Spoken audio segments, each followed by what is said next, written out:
Hello everyone, this is TJ here from Mac Advisor UK. Today I'm bringing you my review of the iPhone 5. Now I've been using this for just over a week and it's fantastic, just as an all-round comment there. And I'm just going to be going through some of the features of the phone, giving you my opinions and experiences of it, and then covering some of the negative points at the end and advising you whether or not you should perhaps upgrade to this phone if you're considering it. So the first thing we're going to look at is the design. You'll notice that the phone has a new design. It's still distinctively an iPhone. You can tell as soon as you look at the phone, so it hasn't had a complete overhaul and had a complete new look, so it does still have that trademark signature iPhone look to it, but it is incredibly thin and incredibly light. It's 7.6mm thin and 112 grams, and you'll certainly notice that when you first pick the phone up. A lot of reviewers have said that when you first pick the phone up you just realise how thin and light it is. And I think the new iPod Touches that are coming out very soon, they're actually thinner and lighter than this phone, so it'd be interesting to see how thin and light those feel when you hold those. Now this is the black and slate model, so it's got a nice slate finish to it on the outside. On the back you've got this nice slate back to it that changes, looks different colours in different lights, and you've got a glass window at the top and the bottom, which is obviously to let some of the radio signals through inside the phone. So it's got a nice design to it overall, slight redesign there. Obviously it's not going to be completely overhauled because A, there is only so much you can do to a phone, and B, it needs to still look like an iPhone. Now it is 18% thinner and 20% lighter than the iPhone 4S, which was the previous generation phone. So you certainly notice that, as I said, when you first get hold of the phone and you hold it. So obviously if you want to perhaps get hold of one of these, then I'd recommend going to a store. If you're thinking of upgrading or buying one, go to an Apple store or a mobile phone store and just pick one of these up, and you'll certainly feel the difference on how thin and light it is. Now the other thing that they've also done is they've gone to a taller 4-inch screen, which in my opinion is better than a wider screen, because I don't necessarily like these phones that are much wider, because I like to make sure that the phone fit in my pocket first of all. I also use the phone mainly for phone calls as well. I'm probably one of the few that still does. So I don't particularly want this huge thing held up to my ear when I'm making a phone call. So they've gone with this taller 4-inch screen, which is really nice, particularly for apps that use vertical scrolling.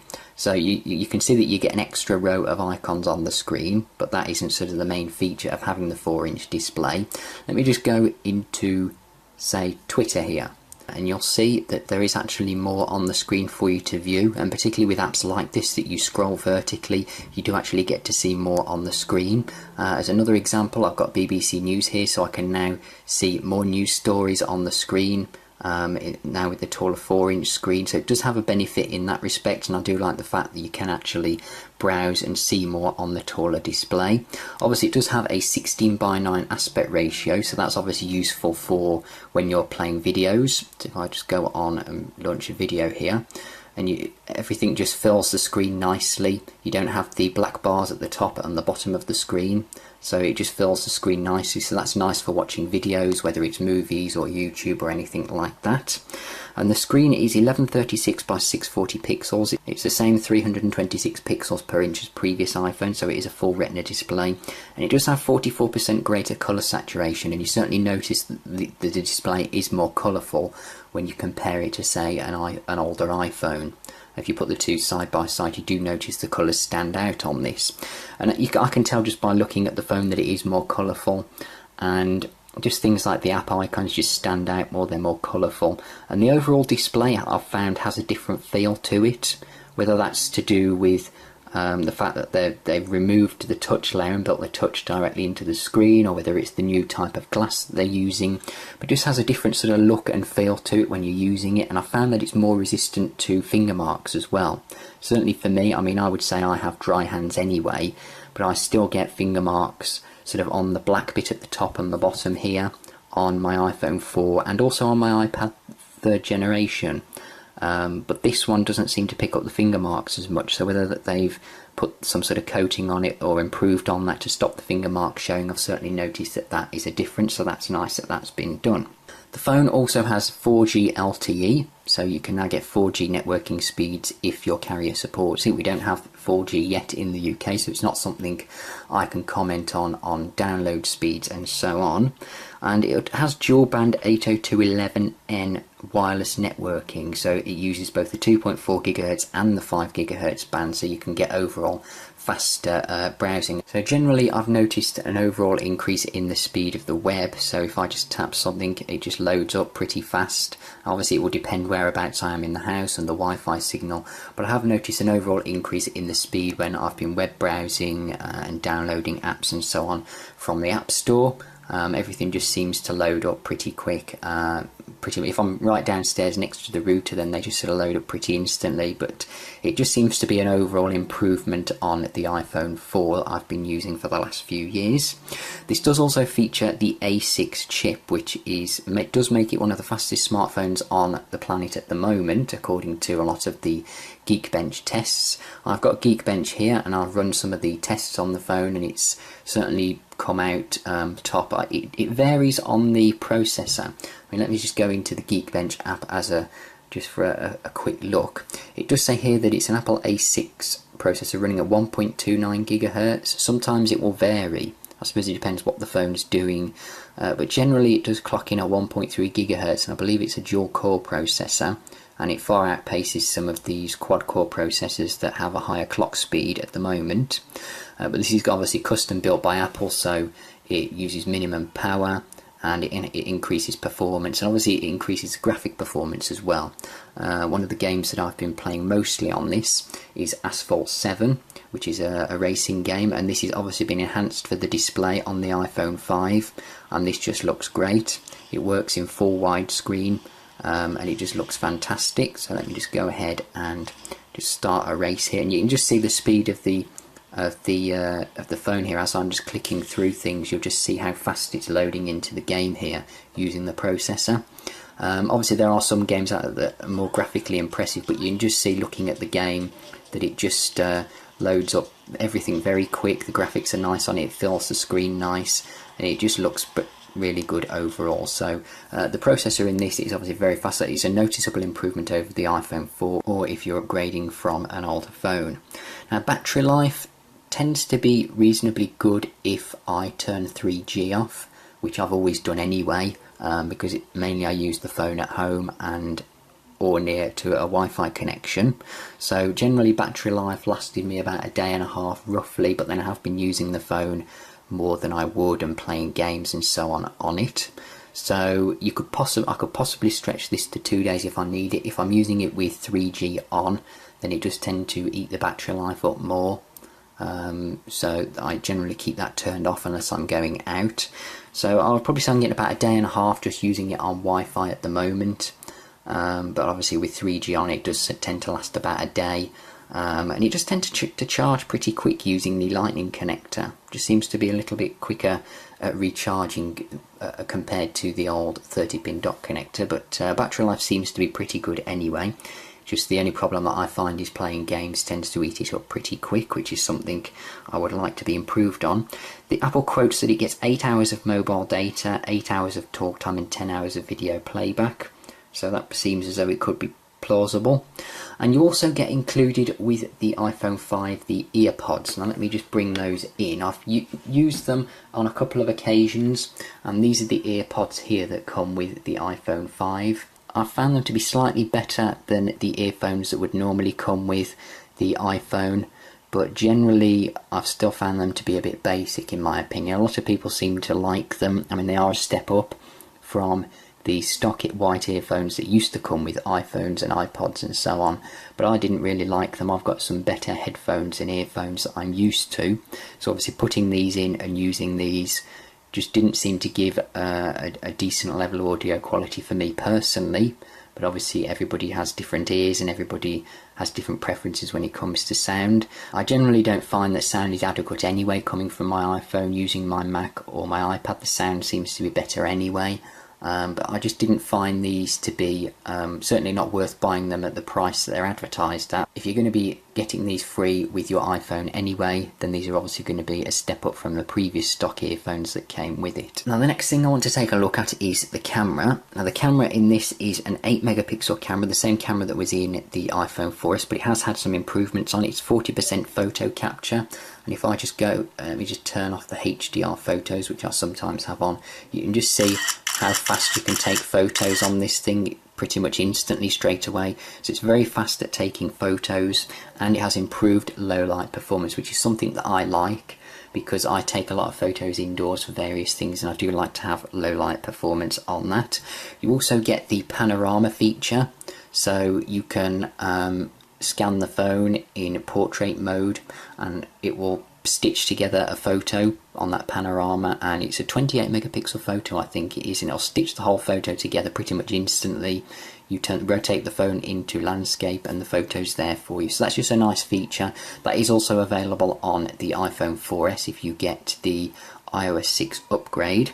We also have in video recording, you also get 1080p video recording as we had on the iPhone 4S, and this has improved video stabilization, face detection, which can detect up to 10 faces, and I think you also get that in the camera mode as well. And you have the option to take photos as well whilst you're recording video, which is nice. And they've also included on the front here the FaceTime camera, which has now been centralized. I don't know if you can see that there, but this also is now 720p, so you get even better taking pictures or video capturing from the front facing camera. And FaceTime now also works over the network, which if your network supports it, because some networks are not allowing you to do that, or you may have to upgrade your bundle to factor that in, so obviously just check with your carrier first. Now another new addition to the iPhone, which I pointed out at the beginning, is the lightning connector. That's the small port on the bottom there, which is incredibly small. It probably doesn't look it on the video, but if I bring in the actual lightning connector, you'll see here I've got the USB end here and the actual lightning end, and you can just see how small it is, and it will actually fit inside the USB end there, so it's incredibly small. And this just fits in the bottom. It's orientation independent, so you can put it in anyway, that's what she said, and it just slots in the bottom here, and there you go. And it's very small, very compact, certainly a lot smaller than the 30-pin dock connector we've been using for years, and it's an 8-pin connector, and I believe this it's adaptive, so depending on what you need to do with the phone, whether you're charging and syncing, I believe the pins on this are adaptive, so they adapt to whatever it is that you're doing. Obviously if you plug this into a speaker dock, then obviously it only needs to power the device and perhaps carry audio, so I believe that the connector adapts to whatever the device needs to do, from what I've read anyway. But it's nice that they've gone down to a smaller connector. Obviously there has been a hoo-ha over this because Apple changed to a new connector. It has sort of been the first connector change in about 10 years, and it's certainly no way that they could have used the old 30-pin dock connector in this phone anyway. They just wouldn't have fitted it in to this new thin and light design.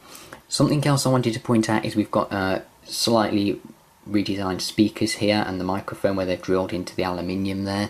I just like the fact that it's been drilled into the aluminium, it just looks nicer. And the speaker overall, whilst it doesn't sound any different to the one that I have in the iPhone 4, it is noticeably louder. So it doesn't sound as though you get improved audio quality, not to my ears anyway, but it certainly is louder in this new iPhone 5. With the iPhone 5 you also get iOS 6, which is somewhat controversial because you don't get the YouTube app, although you can download one now from the App Store, and you don't get Google Maps, you get Apple Maps, which is, some people like it, some don't. You just get this nice 3D flyover view depending on whereabouts you are. Not all cities and places are supported at the moment. Obviously that's something that they're currently working on to improve the app overall. You also get Siri on the iPhone 5, so if you've not had this on a previous iPhone, then you also get Siri. This also comes to the 3rd generation iPad as well if you upgrade to iOS 6, but you get Siri, so that's a new feature for me. Siri is good overall. It doesn't understand you all the time, and obviously there is only a certain number of things that Siri can do. I think I've been asking it things that perhaps it can't do, but Siri overall is good. It's just one, to me it's a bit of a gimmick, but it is one of those features that I do use every now and again. We also got Passbook, which it can collect all your boarding passes, tickets, store cards and coupons. There is a limited number of apps that actually tie in with this at the moment, but I expect that will be built upon and more companies will introduce features to tie in with Passbook in the future. And you also get things like built-in Facebook integration, so from Notification Center or built into many apps like the Photos app as an example, you can just post things to Facebook straight away, just sign in once. And of course you also have iCloud as well, tied in and built into everything that you use. So overall, great phone. I love how light and slim it is. The 4-inch display is great. It just feels and looks much better. As I said, I found it more resistant to fingerprints and smudges. For things like games and that, it's absolutely great. Particularly apps that have been optimized for the 4-inch screen just work really well. Apps that haven't been optimized for the 4-inch display, you can still use them. They're just letterbox with a black border at the top and the bottom. I will be posting up another video showing you the difference in apps on that, and just the overall enhancements to the cameras, and the fact that there's a slightly improved battery life, and you get the earpods, which are, although they're not to my taste, they are an improvement over the free earbuds that we've had before. And then you just get some overall enhancements, things like the improved speakers. The lightning connector could be seen as an improvement, and then you get some enhancements with iOS 6. So overall it's a solid upgrade, certainly if anything for the 4-inch screen and the new slim and light design. Those are some of the main features, I would say, but certainly things that will probably prompt you to upgrade. Now onto some of the negative points, because there are some negatives. The first one is to do with the back here, which has obviously been controversial, and it's obviously been in the news a lot, that this back will scratch easily. It will scratch on both of them. This is aluminium, and you know, going right back to the very first iPod in 2001 with the chrome back on it, as soon as you get that out of the box, that's going to scratch. So this will scratch just the same as any other Apple product will. Obviously it's more noticeable on the black model, because once you start scratching off this anodized black coating on it, you will get down to the raw silver aluminium underneath. The white and silver model, yes, the aluminium on that will still scratch, but it won't be as noticeable because it's silver in colour anyway. So obviously if that's going to be a problem for you, then I would recommend getting a case, which I'm sure most people do anyway when they get an iPhone. Plus obviously you don't want to drop it and damage this fantastic phone anyway. So that's the first negative. Second one is the lightning connector. As I said, this could be a negative to some people, depending on if you've got accessories that you need to use it with. Some people have iPod connections in their car as well. Now for me, it's not much of a problem. I only have the an iPod speaker dock at the moment that I would use with the connection, and it's for a 30-pin dock connector, and I've had that for a few years anyway, so I'm probably just going to upgrade that. But you can of course buy an adapter from Apple if you need to. They're not cheap. I think they're about £25 here in the UK. It's plugs into the lightning connector on the bottom, and you can plug your 30-pin connector into the adapter. So obviously that will be useful for some, but obviously at that price you might not necessarily be able to afford more than one. You might need to use one and swap it about a bit. So that might be a problem to some if you've got a lot of accessories, but for somebody like me, if you've just got one or two accessories that you can just buy an adapter for, or you can just change up the accessories, then that's not so much of an issue. And the other issue is just a small one. It's the fact that they've moved the headphone jack to the bottom. Initially I didn't think it would be a problem because I don't really listen to music all that much on the iPhone anyway, but because I've been testing it out and doing various different things on it over the course of the week, I did try plugging the earpods into the bottom here, and then as I was reading my way through an app, I occasionally like to rest this on myself whilst I'm reading, particularly if I'm lying in bed, and just having that headphone jack on the bottom was obviously a bit of a problem. If you're using the phone in landscape mode, it doesn't necessarily matter, but if you're holding the phone that way and you're trying to rest it on something, then it can be a problem having that headphone jack on the bottom. Obviously it would depend on how you carry that around. If you put it in your pocket, you're going to have to put it in your pocket upside down. So that may just be, that's just a small issue there that may affect some people. So those are sort of the only negatives really. The fact that the back here can scratch easily, and obviously it will show up more so on the black and slate model. The smaller lightning connector, if you've got lots of accessories, and the fact that they've moved the headphone jack to the bottom of the phone as well. Apart from that, that's just talking about the hardware. Obviously there are a couple of negatives if you're using iOS 6, like the fact there's no YouTube app, although there are a couple of apps that you can now download that have YouTube, or you can use the web app from Safari, and the fact that you've now got Apple Maps and not Google Maps, which may be a problem for some. For me it's not, because I don't really use the Maps app all that much anyway. So that's not an issue for me, but I can see where that would be for some. So overall I would say it's a great phone, certainly worthy of the upgrade for me personally, because I've come from an iPhone 4 that I've had for over 2 years. So is it worth upgrading to this phone? I would say yes, if you're upgrading from an iPhone 4 and below. If you've got an iPhone 4S, then you're going to get a lot of the same functionality and features once you've upgraded to iOS 6. You'll get things like the panorama mode in the camera, you'll get Passbook, Apple Maps if you want that, and just various other features. Obviously it has the same camera in it as the iPhone 4S, although there are those few improvements that it does have.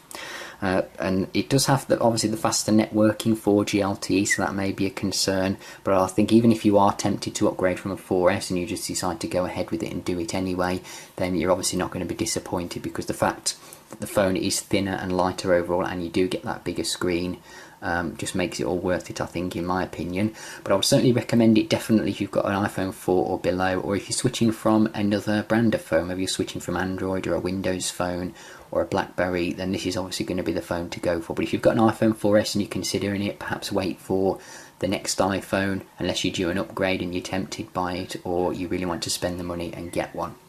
So that was my review of the iPhone 5. If you have any comments or questions, as always, you can submit a comment below the video, or feel free to drop me an email. Don't forget to check out my social links as well for Facebook and Twitter, and don't forget to give this video a thumbs up. Thank you all for watching, and I'll see you in the next video.